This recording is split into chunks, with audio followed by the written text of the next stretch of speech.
Hello everyone, welcome back to JobsAdda. We were doing profit loss and I am back with the third video.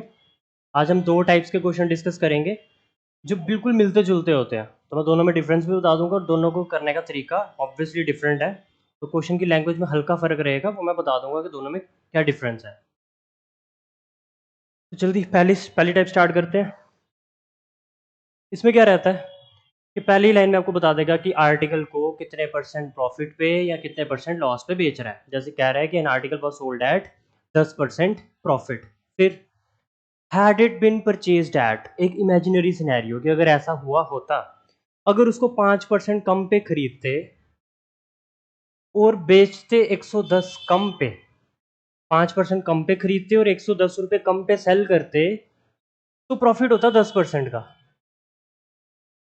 पूछ रहे हैं find the GP of article, कि article starting में कितने का रहा है। तो यहाँ बिल्कुल नॉर्मल अप्रोच से शुरू करेंगे क्वेश्चन को, बस उस वैल्यू को हाथ नहीं लगाएंगे जो रुपीज़ में दी है। तो रुपीज़ में 110 दिया हुआ ना, तो इसको फिलहाल हम कंसीडर नहीं करेंगे, बाकी पूरा क्वेश्चन बना लेंगे, इसको एंड में यूज़ करेंगे। तो 10% प्रॉफिट पे बेचा है, तो मान लेते हैं कि 100 का था तो 110 में सेल कर दिया। 10% प्रॉफिट का यही मतलब होता है। तो ये हो गया सीपी, ये हो गया एसपी। फिर कह रहे हैं कि उसको 5% कम पे खरीदा होता, परचेज का मतलब खरीदा होता, तो सीपी को 5% कम कर दो। तो जो 100 दिख रही है वो कितनी कर दो, 95। तो फिर इसको थोड़ी देर के लिए भूल जाओ, ये वाली लाइन को, इसको एंड में पढ़ना होता है। फिर देखो कि प्रॉफिट कितने का हो रहा है। There would have been profit of 10%, यानी इस केस में भी 10% प्रॉफिट हो रहा है। ऊपर तो 10% का हुआ ही था, तभी तो 100 का 110 बना था। नीचे भी 10% का प्रॉफिट होना है, तो 95 का 10% कितना होता है, 9.5 रुपए। यानी कि 9.50 प्लस करेंगे इसमें 95 और 9 104, ये बन गया 104 रुपये 50 पैसे। 10% निकालना कोई मुश्किल काम नहीं होता, बस वहां पे डेसिमल लगा देना था। तो 9.5, 95 का 10% 9.5, 95 में 9.5 ऐड करने क्योंकि प्रॉफिट है, तो 104 रुपये 50 पैसे बन जाएगा।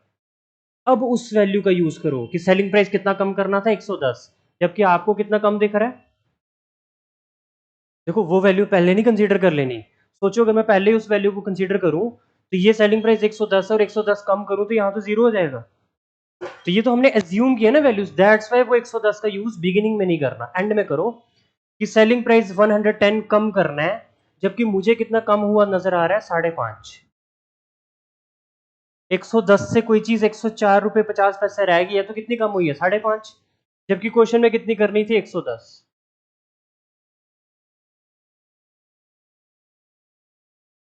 5.5 की वैल्यू 110, यहां से एक यूनिट की वैल्यू निकालेंगे क्योंकि एंड में क्या पूछा है, सीपी। एक की निकाल लेंगे तो फिर 100 की भी निकल जाएगी। एक्चुअली मेरे को 100 यूनिट की वैल्यू चाहिए और मेरे पास कितने की है, 5.5 की। तो 5.5 को पहले दोनों तरफ 100 से मल्टीप्लाई करवा लो, इधर भी करवा लो और इधर भी करवा लो। इससे इसका डेसिमल खत्म हो जाएगा, ये बन जाएगा 550 और उधर बन जाएगा 110 इंटू 100। एक जीरो से एक जीरो, 5 के टेबल से काटेंगे, 5 11 ज़ा 5 20 ज़ा, और 11 से 11 कैंसल, यानी एक यूनिट की वैल्यू आ गई 20। जैसे एक यूनिट की वैल्यू 20 आ गई तो 100 की निकालने के लिए कुछ नहीं करना है, दो जीरो यहाँ लगा दो, दो जीरो यहाँ लगा दो, यानी इस क्वेश्चन का आंसर है 2000।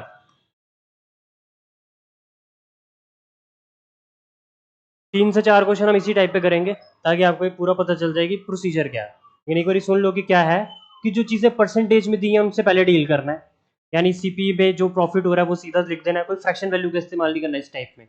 वो नेक्स्ट में करेंगे जब नेक्स्ट टाइप आएगी।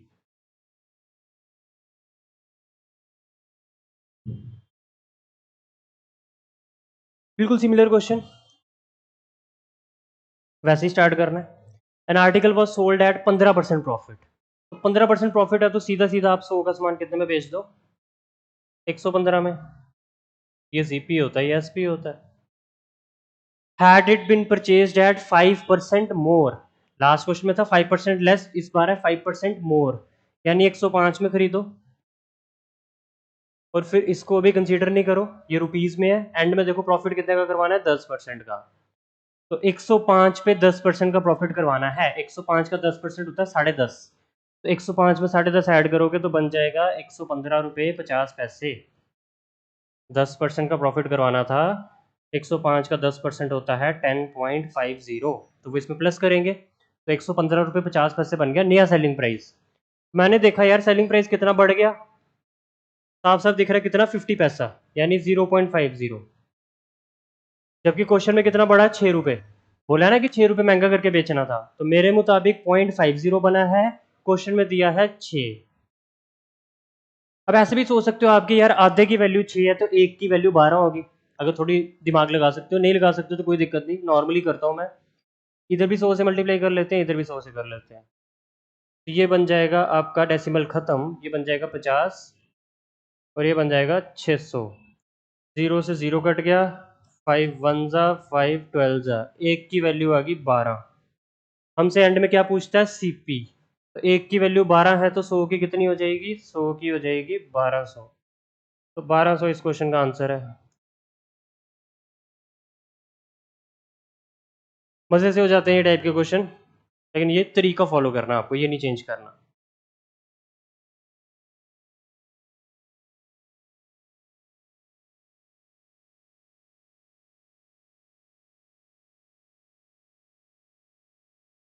क्या कह रहा है इसमें, N article was sold eight 12% profit, same काम, 100 का है तो 112 में सेल कर दो। Had it been purchased at 10% less, 10% less मतलब 90 में खरीदो, तो प्रॉफिट कितने का होगा, 30% का। 90 का 30% कैसे निकालोगे आप, 90 का 10% हो गया 9, फिर 10%, फिर 10% यानी 27 रुपये, तो 27 रुपये बढ़ा दो तो ये बन जाएगा 117। देखो मैंने क्या किया, 30% निकालने के लिए मैंने 90 का क्या निकाला, 10%, जो कि कितना आया, 9 रुपये। यार 30% निकालना तो 3 गुना करना पड़ेगा ना, तो वो 27 हो जाएगा। ये कैलकुलेशन आपको सारी माइंड में करनी होती है, वहाँ साइड पे 30% निकालोगे कोई मतलब नहीं इस बात का। तो देखा सेलिंग प्राइस कितना बढ़ गया, 5 रुपये, जबकि क्वेश्चन में कितना बढ़ गया, 5 रुपये 75 पैसे। बस आपको 100 की वैल्यू चाहिए, तो सीधा भी काट सकते हो, 5 वन ज़ा 5 आ गया 0.5, 15 ज़ा, तो एक की वैल्यू आ गई 1.15। मुझे 100 की चाहिए तो दोनों तरफ 100 से मल्टीप्लाई करेंगे, इधर 100 से करेंगे तो 100 बन जाएगा, उधर 100 से करेंगे तो उसका डेसिमल खत्म हो जाएगा, यानी आंसर आ गया 115। ये जो हमने एक्चुअल में 100 माना था, ये 100 नहीं था, ये 115 था। एज्यूम्ड वैल्यू को ही चेंज कर देना होता है, तभी तो मैं 100 यूनिट की वैल्यू निकाल रहा हूँ एंड में। 100 की वैल्यू आ गई 115, तो 115 ही पूछा था, सीपी पूछता है हमेशा इसमें।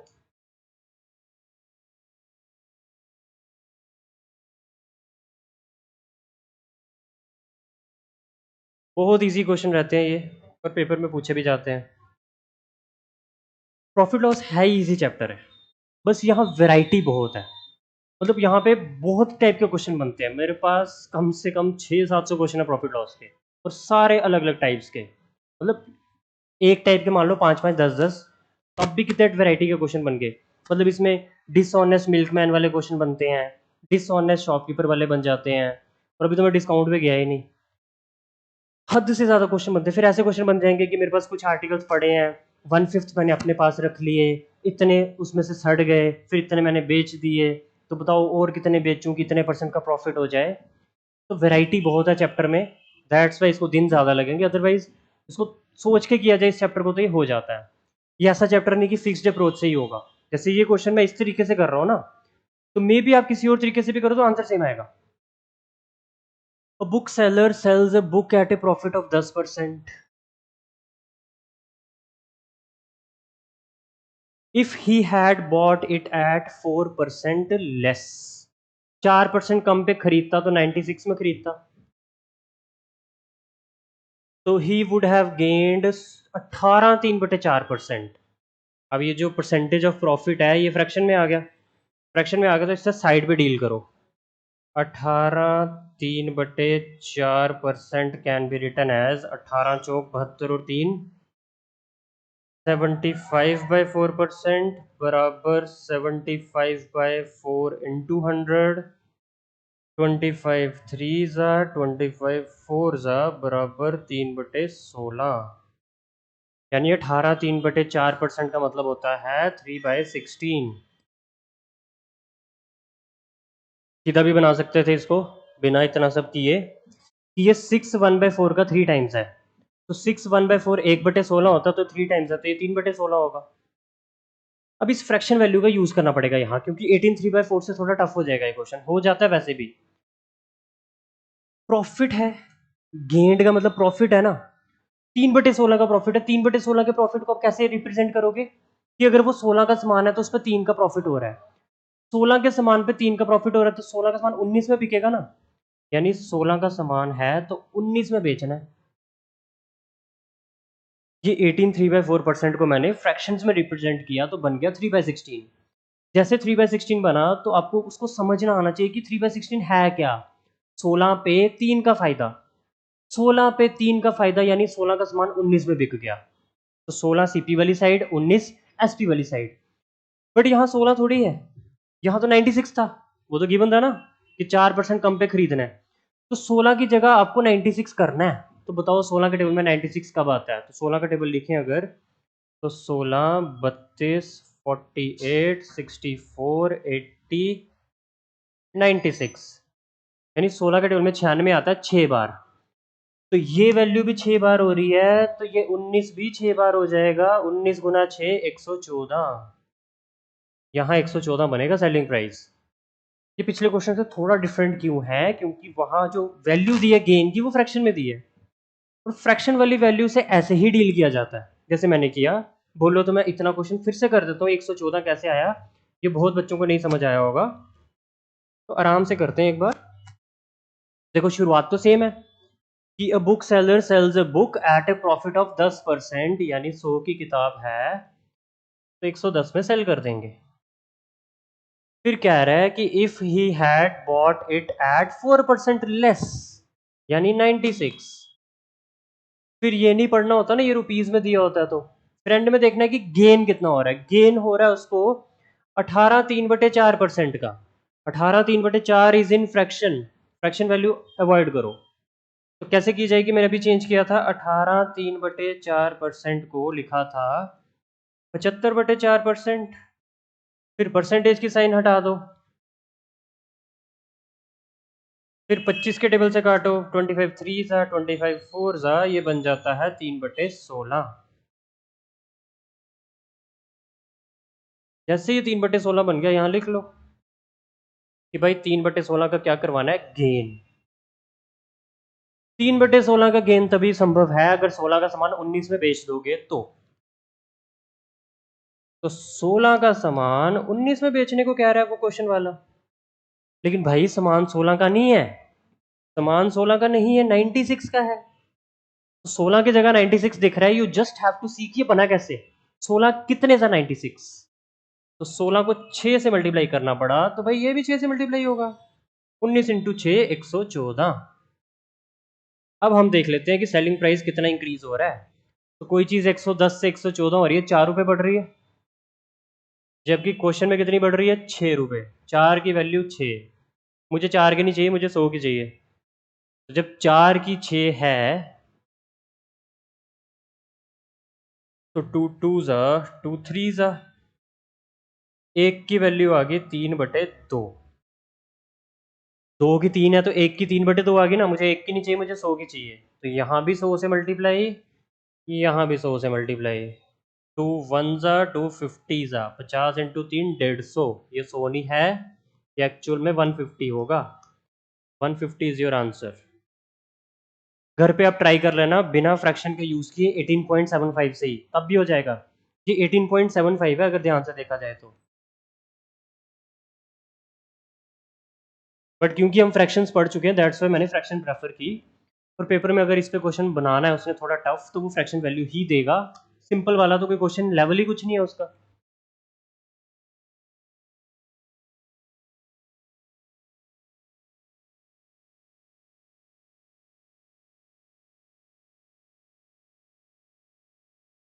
A businessman sells a commodity at 10% profit. 10% profit है तो नॉर्मली 10% हमें पता है कैसे लिखा जाता है। 100 का सामान कितने में बेच दो? 110। If he had bought it at 10% less, यानी 90 में खरीदा हो, तो प्रॉफिट कितने का होता है? 16/2/3% का। 16/2/3% इज अगेन इन फ्रैक्शन, तो फ्रैक्शन का इस्तेमाल करो। 16/2/3% कैन बी रिटन एज 1/6। ये तो याद है ना, इसको थोड़ी बनानी पड़ेगी हमें, ये तो हमें 1/6 पता ही है। अब 16/2/3% को लिख लो 1/6। 1/6 का क्या? प्रॉफिट। 1/6 का प्रॉफिट कब होता है? जब आप 6 का सामान कितने में बेच दोगे? 7 में। 6 का सामान बेच दोगे 7 में, लेकिन आप देखोगे यार सामान 6 का थोड़ी है, सामान 90 का है।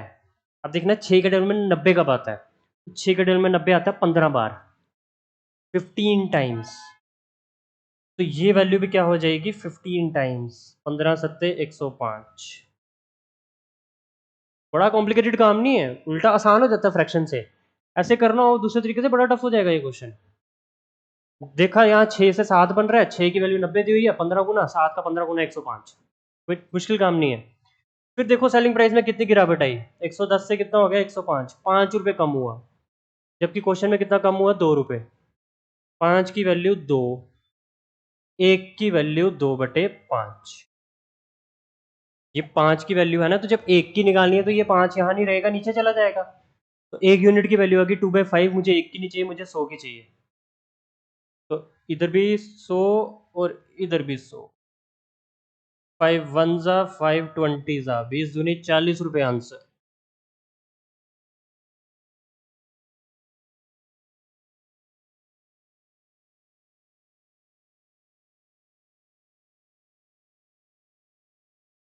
अब स्टार्ट हो गया कि टाइप नंबर 2। जबकि क्वेश्चन देख के नहीं पता चलता इतनी जल्दी की टाइप चेंज हो गई है, पढ़ के देख लो। An article was sold at 20% profit, तो बच्चा दूसरी तरह शुरू हो जाए, 100 का 120 कर ले तो ये क्वेश्चन करने में दिक्कत आएगी, क्योंकि आगे क्या लिखा है? Had it been purchased at ₹20 less and sold at ₹20 less.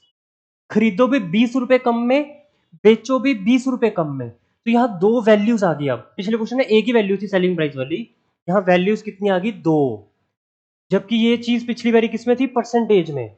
अब जब दो वैल्यूज आ गई हैं और दो परसेंटेजेस भी हैं, तो याद करो दो वैल्यूज दो percentages, percentage can be convert into fraction and fraction is called ratio. तो दो रेशियो है, दो एग्जैक्ट वैल्यू है। याद करो, कुछ दिमाग में आया?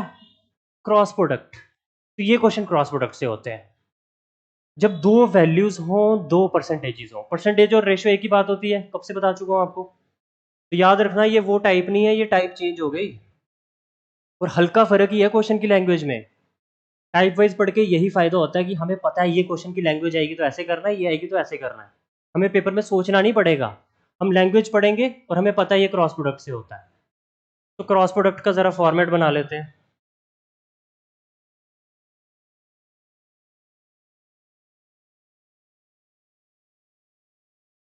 यहाँ एक रेशियो आएगी, यहाँ दूसरी रेशियो आएगी, यहाँ एग्जैक्ट वैल्यूज आएंगी। तो पहले केस में हो रहा है 20% का प्रॉफिट। अब फ्रैक्शन वैल्यूज में डील करना पड़ेगा। अब 100 से 120 नहीं करना, अब फ्रैक्शन वैल्यू।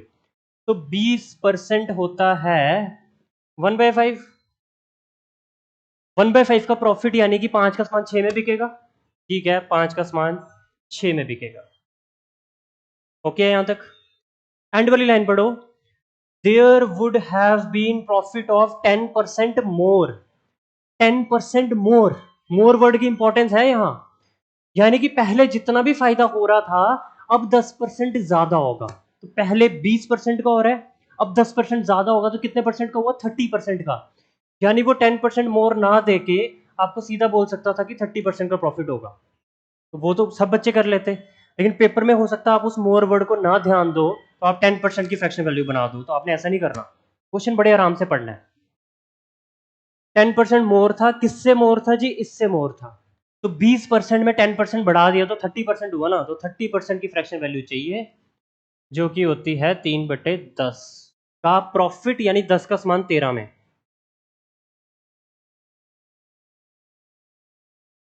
वो प्रॉफिट भी हो सकता है, वो लॉस भी हो सकता है, उससे फर्क नहीं पड़ता, लेकिन आपको फ्रैक्शन वैल्यूज में डील करना है क्रॉस प्रोडक्ट में, क्योंकि हमें पता है इनको मल्टीप्लाई करना पड़ेगा। तो मैं अगर फ्रैक्शन नहीं लूंगा तो कितनी बड़ी बड़ी वैल्यूज आएंगी, मल्टीप्लीकेशन विल बी टफ।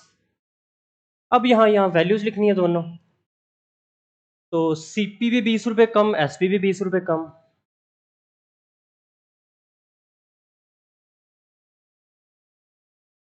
मैंने आपको उस टाइम भी कहा था कि cross product is a very useful method, ये डिफरेंट डिफरेंट चैप्टर्स में काम आता है, तो देख लो प्रॉफिट लॉस में यूज हो रहा है। 5 इंटू 13 65, 10 इंटू 6 60, 65 में से 60 गए 5,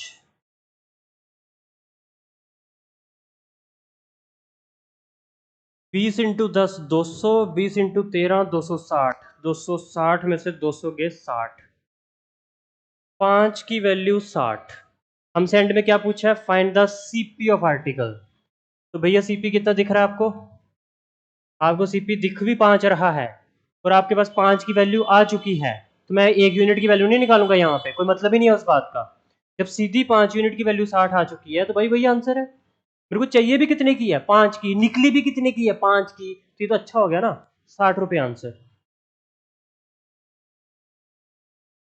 बस चक्कर ये है कि जिन मेथड से मैं पढ़ाता हूँ इनसे ना फील नहीं आती बच्चे को, यार उसको समझ नहीं आएगा कि ये क्वेश्चन हो गया। बस ये एक लिमिटेशन है मेरे मेरे पढ़ाने की, कि मैं वो ट्रेडिशनल मेथड से क्वेश्चन कम करता हूँ, क्योंकि मुझे पता है ट्रेडिशनल मेथड पेपर में हेल्प ही नहीं करते। बड़ा रेयरली, मान लो 100 क्वेश्चन आए हैं पेपर में तो 90 जो है वो टेक्निक से हो जाते हैं, कुछ 10 ही क्वेश्चन होते हैं जिनमें हमें इक्वेशन बनानी पड़ जाए या प्रॉपर वो एक्स वाई लेके करना पड़े। तो पेपर में तो आपकी ओवरऑल चीज चेक की जाती है कि क्या आपको ट्रेडिशनल मैथ आता है, क्या आपको एडवांस मैथ आता है, क्या आपको टेक्निक्स आती हैं, क्या आपको ट्रिक्स आती हैं, सब चीजें चेक होती हैं पेपर में। बट ये क्वेश्चन हो गया और 60 इसका आंसर है, आपको 60 के नंबर मिल जाएंगे, इसी से आपको नौकरी भी मिलेगी। बहुत ज्यादा चक्कर में नहीं पड़ना है।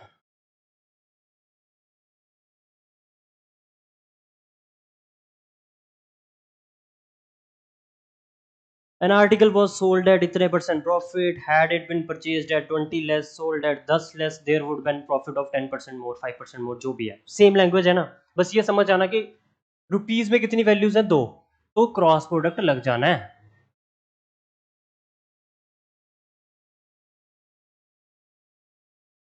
पहले केस में 25% का प्रॉफिट, 25% बोले तो 1/4, 1/4 का प्रॉफिट मतलब 4 का सामान 5 में गया। यहाँ लिखना नहीं होता साइड पे, दिमाग में सब कुछ। 4 का सामान कितने में गया, 5 में। फिर आ जाओ लास्ट लाइन पे, there would have been profit of 5% more, 5% more, कितने से, वो जो स्टार्टिंग में होता 25, 25 पहले हुआ है, कह रहा है 5% और करवा दो, यानी 30%। 30% मतलब 3/10, 3/10 का प्रॉफिट मतलब 10 का सामान 13 में। और दोनों में कितना कितने का फर्क है, सीपी में 20 रुपए का, एसपी में 10 रुपए का।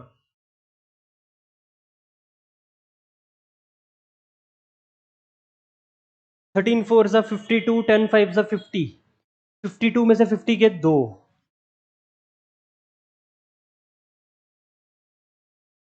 20 इंटू 13 260, 10 इंटू 10 100, 260 में से 100 गए 160। चाहिए क्या है, सीपी, ठीक है। एक की वैल्यू आ गई 80, मुझे एक की नहीं चाहिए, मुझे 4 की चाहिए। इधर भी 4 से मल्टीप्लाई, इधर भी 4 से मल्टीप्लाई, 4 की वैल्यू आ गई 320, 320 रुपए इस क्वेश्चन का आंसर है।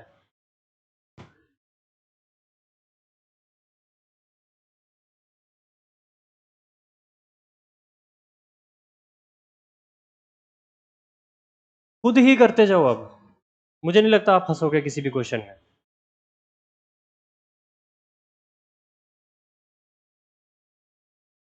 बट इस तरीके से पढ़ने की एक प्रॉब्लम भी है, अभी तो टाइप वाइज चीजें चल रही हैं तो सब समझ आ रहा है, दिमाग में एक ही चीज छप चुकी है कि अच्छा क्रॉस प्रोडक्ट लगाना है तो क्रॉस प्रोडक्ट ही चल रहा है। लेकिन पेपर में आपको ये कैसे पता चलेगा कि इसमें क्रॉस प्रोडक्ट लगेगा, तो वो लेवल तक पहुंचने के लिए बहुत प्रैक्टिस चाहिए। अभी तो लग रहा है कि ठीक है ये तो पता चल ही गया कि 2 वैल्यूज दिखनी है, लेकिन पेपर में कई बार लैंग्वेज में हल्का फुल्का वो मोल्ड करता है, क्वेश्चन वही होता है लेकिन घुमा के पूछता है, वो कई बार नहीं समझ आता, फिर तो उसके लिए और प्रैक्टिस चाहिए। इतनी प्रैक्टिस सफिशिएंट नहीं होती, इतनी प्रैक्टिस उनके लिए सफिशिएंट है जिनका पहले से मैथ एक अच्छे लेवल पे है। जो एक बिगिनिंग से स्टार्ट कर रहे हैं उनके लिए ये सफिशिएंट नहीं है। मतलब इतना मटेरियल सफिशिएंट है, बट आपको प्रैक्टिस और करनी पड़ेगी। मैं ये नहीं बोल रहा हूँ कि कुछ और घर जाके नया पढ़ो, but you have to have a standard book. R S Agarwal बोला था ले सकते हो, या किरण ले सकते हो, या राकेश यादव की बुक ले सकते हो। बुक तो होनी चाहिए आपके पास प्रैक्टिस के लिए, वरना बिना उसके कैसे काम चलेगा। ये 10-10 12-12 क्वेश्चन से नहीं बात बनती। I have solved thousands of questions, तब जाके कुछ लेवल बनता है। An article is sold at a profit of 20%। तो 20% आपको पता है 1/5 होता है। प्रॉफिट है तो 5 का सामान 6 में बेच दोगे आप। लास्ट वाली लाइन में कह रहा है the profit would have been 4% more. 4% ज्यादा किससे? 20 से, यानी 24% का प्रॉफिट। 24% की फ्रैक्शन वैल्यू बनानी पड़ेगी क्योंकि हमें भी नहीं आती। 4 6 425 6/25, 25 पे 6 का फायदा, यानी 25 का सामान बेच दो 31 में। If both the cost price and selling price were 100 less, ये भी 100 लेस कर दो, ये भी 100 लेस कर दो।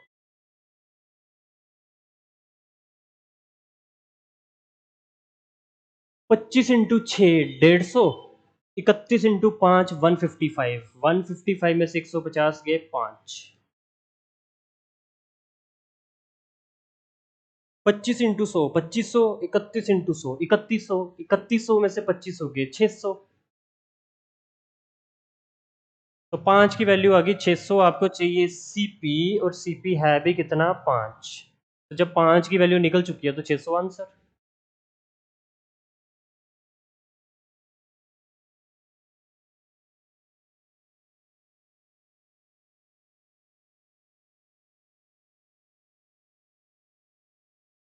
An article is sold at 25% profit, फिर 25% प्रॉफिट 1/4, 4 का समान 5 में। तो जब कोई चीज़ आती हो ना और वो पढ़ानी पड़े ना, बड़ी इरिटेशन होती है, बहुत ज़्यादा। मतलब मेरे को बिल्कुल मज़ा नहीं आ रहा पढ़ाने का, क्योंकि थाउजेंड्स ऑफ टाइम्स कर चुका हूँ ये चीज़ें, तो कुछ भी नहीं है अभी अपने लिए। लेकिन जो सीख रहे हैं उनके लिए यही सब कुछ है फिलहाल। तो आपको लग रहा होगा कि यार ये ऐसे ही हो जा रहे हैं क्वेश्चन, लेकिन ये ऐसे होने के लिए वो हार्ड वर्क जो बिहाइंड द सीन्स होता है वो है। ऐसा मत सोचना कि मेरे सामने आंसर लिखे हुए हैं, मेरे सामने नहीं है। मैं अभी खुद ही कर रहा हूँ सब कुछ। An article is sold at 25% profit, तो 4 का सामान 5 में चला गया, ठीक। और एंड में कह रहा है कि percentage of profit decreases bye 15%। Percentage of profit 15% से कम कर दो। पहले कितना है? 25, अभी 15 कम कर दो। तो 25 पे 15 कम कर दिया तो कितना रह गया? 10 रह गया। ये इंग्लिश पढ़ना आनी चाहिए आपको। The percentage of profit decreases bye 15%, यानी 15% की कमी आनी चाहिए। कितने में? 25 में। 25 में 15 की कमी आएगी तो 10% का प्रॉफिट रह जाएगा। 10% होता है 1/10। 1/10 का प्रॉफिट यानी 10 का समान 11 में। और उसमें 20 रुपए का चेंज, उसमें 4 रुपए का चेंज। 10 इंटू 5 50, 11 इंटू 4 44, 50 में से 44 गए 6।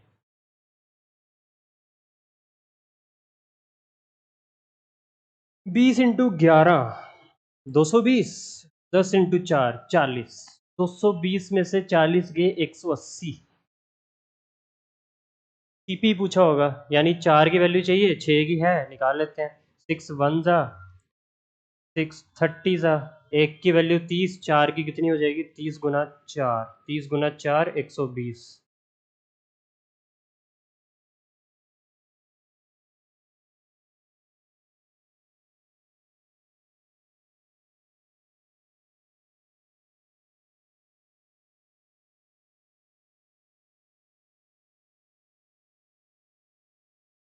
चलो, इसमें शायद आप यहाँ फंस सकते हो,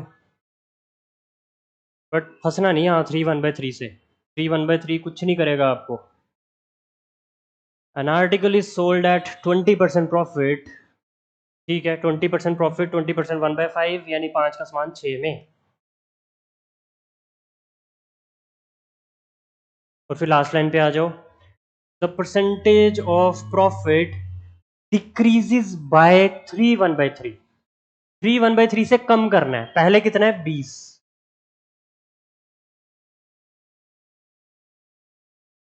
तो वो यही करने को बोल रहा है ना एक्चुअली आपको। 20 में से 3 गए 17, 17 में से 1/3 गए 16, 2/3।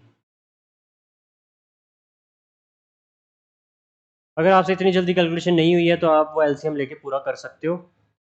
वो बन जाएगा 10/3, वो बन जाएगा 60, 60 में से हाँ 50/3 बन जाएगा, और 50/3 की मिक्स फ्रैक्शन बनाओगे वापस ही आ जाएगा 16, 2/3। तो कैलकुलेशन खुद करनी है, वो तो नहीं हम करवाएंगे। अब प्रॉफिट 20 का नहीं रहा, कितने का रहा, इतने का। 16 2/3%, 1/6 होता है, 1/6 का प्रॉफिट यानी 6 की वैल्यू 7।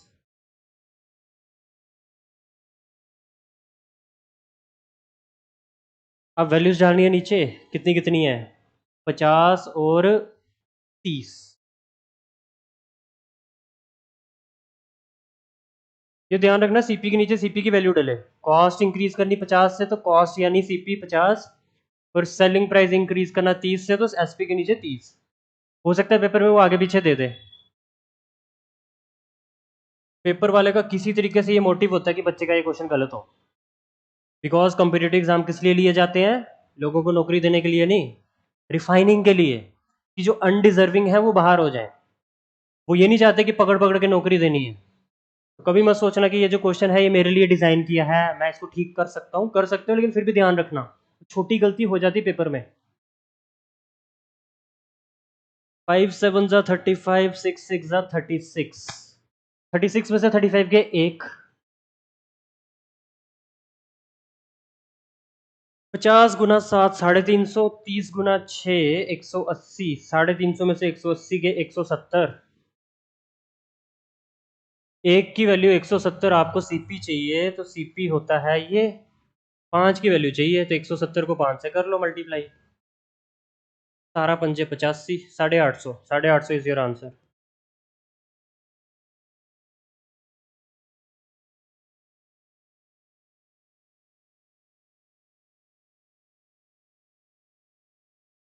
क्वेश्चन मैंने बहुत ज्यादा इसलिए लिए होते हैं कि आपका एक हाथ बैठ जाए, वरना मैं 2 क्वेश्चन करवा के वीडियो एंड कर सकता हूँ। मैं भी तो ज्यादा एफर्ट कर रहा हूँ फालतू में, खुद सोचो। वरना ज्यादा क्वेश्चन करवाने का कोई इतना पर्पज नहीं होता, जस्ट कि आपकी प्रैक्टिस हो जाए और थोड़ा क्वेश्चन में वेरिएशन आता रहे टाइम टू टाइम। जैसे मैं सिंपल वैल्यूज वाले करवा दूं और आपको ये 11 9 1/9 9 1/11 वाले नहीं करवाऊं, तो यार सबसे ज्यादा दिक्कत बच्चे को किस में आती है, इन्हीं में आती है ना। वो बेसिक करवा के मैं छोड़ दूं, मैं कहाँ का इंसान हूँ फिर, कहाँ का टीचर हूँ फिर मैं। एक टीचर का काम होता है कि सब कुछ लपेट लो, जितनी चीजें आपको आती हैं वो करवा दो बच्चे को। अगर बच्चा सीखने लायक होगा तो सीख लेगा, वरना 70% तो उसको समझ आएगा कम से कम। Something is better than nothing.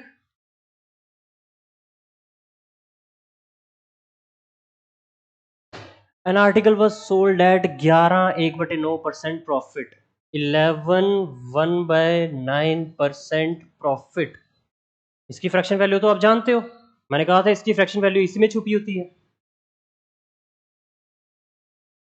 तो 1/9 इसकी फ्रैक्शन वैल्यू है, 9 पे 1 का फायदा, यानी 9 का सामान बिकेगा 10 में, और लास्ट में इस बारी लॉस हो गया।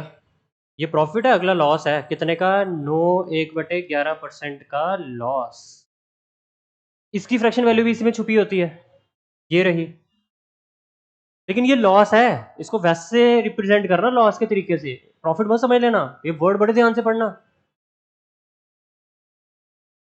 कई बार सड़क पे खड्डा आ जाता है, ये खड्डे ही है समझ लो। ऐसा नहीं कि स्मूथ रोड चल रहा है तो सब कुछ वैसे ही चला रहे हो आंखें बंद करके गाड़ी, नहीं। वो कॉशियसनेस तो होनी ही चाहिए आपके अंदर हमेशा। तो 1/11 का लॉस यानी 11 पे 1 का घाटा, मतलब 11 का सामान कितने में बेचा जाएगा, 10 में।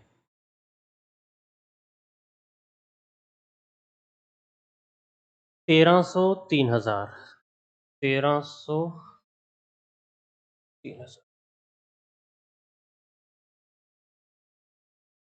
11 × 10 110, 9 × 10 90, 110 में से 90 के 20,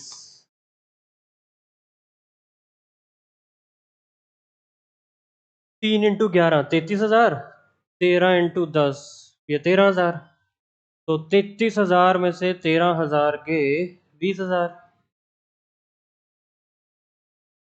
तो 20 यूनिट की वैल्यू आ गई 20,000। एक यूनिट की वैल्यू आ गई 1,000। नेचुरल बात है, 20 की वैल्यू 20,000 तो 1 की वैल्यू 1,000। आपसे सीपी पूछा यानी 9 की वैल्यू 9,000। 3 जीरो तो चिपकाने हैं। 20 की वैल्यू थी 20 तो थी आगे 1000 यानी 3 जीरो एक्स्ट्रा, तो 1 की वैल्यू 1,000, 9 की value 9,000। Nothing in that question. और भी है क्या? नो। तो हम कुछ 3-4 टाइप के क्वेश्चन पढ़ चुके हैं, अभी भी बहुत टाइप्स पेंडिंग है। चलेगा एक हफ्ता और, मिनिमम एक हफ्ता। मैं कोशिश करूंगा कि जल्दी कवर कर पाऊँ, बट जल्दी के चक्कर में चीज़ें छोड़नी नहीं है। अभी डिस्काउंट को टच भी नहीं किया, तो डिस्काउंट और मार्केट प्राइस भी तो सिखाना है यार, सिखाना सब कुछ है। कोई ऐसे नहीं है कि मैं 3 दिन में खत्म कर दूं, प्रॉफिट लॉस 4 दिन में कर दूं। That's not going to happen. वो होता है कि जैसे परसों पेपर है, तो फिर मैं वही चीजें पढ़ाऊंगा जो मेरे अकॉर्डिंग इंपॉर्टेंट है, बट परसों कोई पेपर नहीं है, हम मजे से पढ़ेंगे, क्यों जल्दबाजी करें? हाँ, वेस्ट ऑलवेज मेक्स वेस्ट। एक पेपर जो परसों है उसके चक्कर में थोड़ा थोड़ा पढ़ने से बेटर है कि एक पेपर उसके लिए पढ़ो जो 2 महीने बाद है, और प्रॉपरली पढ़ो। Give yourself time. तो नेक्स्ट वीडियो में मिलते हैं, till then it's good bye.